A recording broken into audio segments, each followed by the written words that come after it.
medyo dark, na may mental illness, may depression, right? Mahirap ba yun sa isang role na i-portray yung ganung character?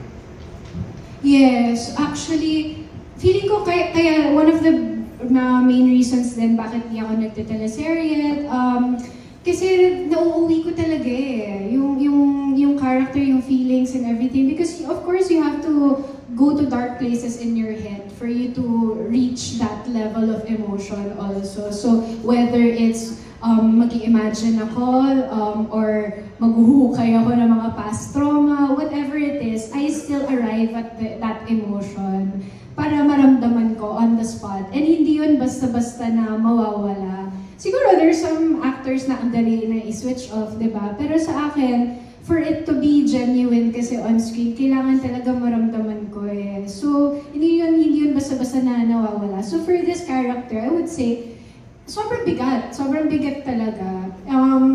Pero 8 days lang naman yung shooting namin. So at least after, I just had to make sure na nag-relax talaga ako and everything. But the whole time, buti nga sunod-sunod yung shooting days namin. But the whole time I was shooting it, alam talaga ni Billy na kailangan bigyan ako ng space. Especially when at home. Kinaya ba ng isang gabi ang nagdi-distress?